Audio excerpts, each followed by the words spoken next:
Good afternoon, everybody. As a candidate for president, I pledge to bring the war in Iraq to a responsible end for the sake of our national security and to strengthen American leadership around the world. After taking office, I announced a new strategy that would end our combat mission in Iraq and remove all of our troops by the end of 2011. As Commander-in-Chief, ensuring the success of this strategy has been one of my highest national security priorities.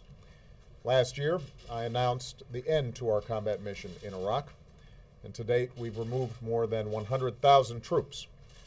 Iraqis have taken full responsibility for their country's security. A few hours ago, I spoke with Iraqi Prime Minister Maliki.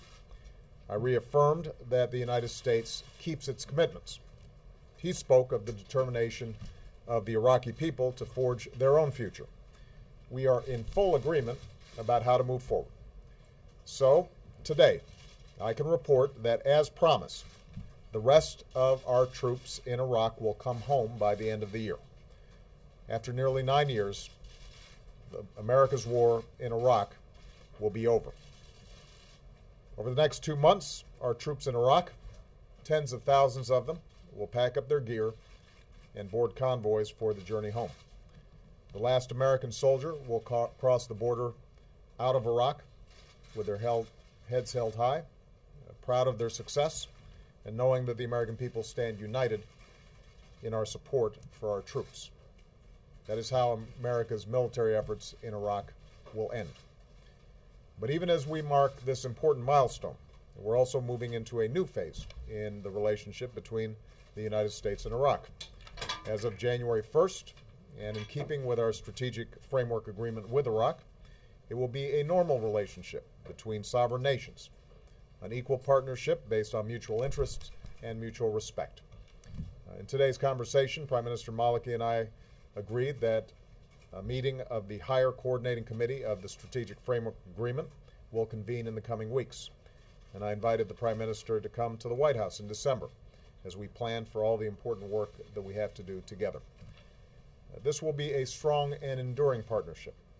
With our diplomats and civilian advisors in the lead, we'll help Iraqis strengthen institutions that are just, representative, and accountable. We'll build new ties of trade and of commerce, culture, and education that unleash the potential of the Iraqi people. We'll partner with an Iraq that contributes to regional security and peace, just as we insist that other nations respect Iraq's sovereignty.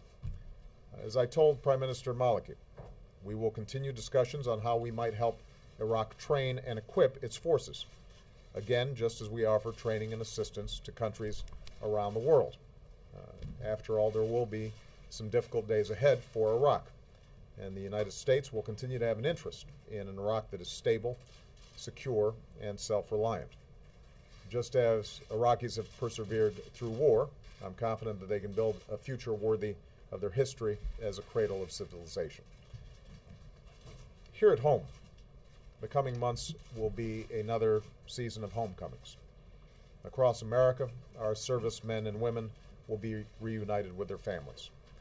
Today, I can say that our troops in Iraq will definitely be home for the holidays. This December will be a time to reflect on all that we've been through in this war.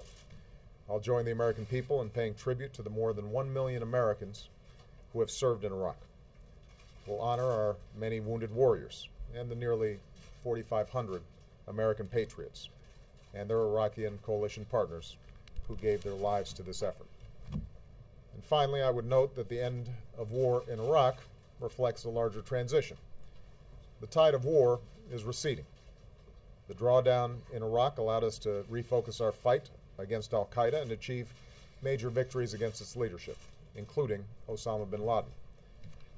Now, even as we remove our last troops from Iraq, we're beginning to bring our troops home from Afghanistan, where we've begun a transition to Afghan security in leadership. When I took office, roughly 180,000 troops were deployed in both these wars, and by the end of this year, that number will be cut in half. And make no mistake, It will continue to go down. Meanwhile, yesterday marked the definitive end of the Gaddafi regime in Libya.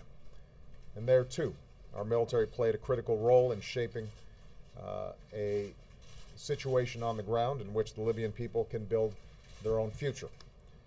Today, NATO is working to bring this successful mission to a close. So to sum up, the United States is moving forward from a position of strength.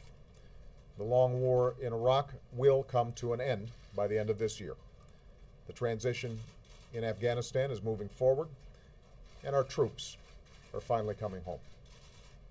As they do, fewer deployments and more time training will help keep our military the very best in the world. And as we welcome home our newest veterans, we'll never stop working to give them and their families the care, the benefits, and the opportunities that they have earned. This includes enlisting our veterans in the greatest challenge that we now face as a nation, creating opportunity and jobs in this country. Because after a decade of war, the nation that we need to build, and the nation that we will build, is our own. An America that sees its economic strength restored, just as we've restored our leadership around the globe. Thank you very much.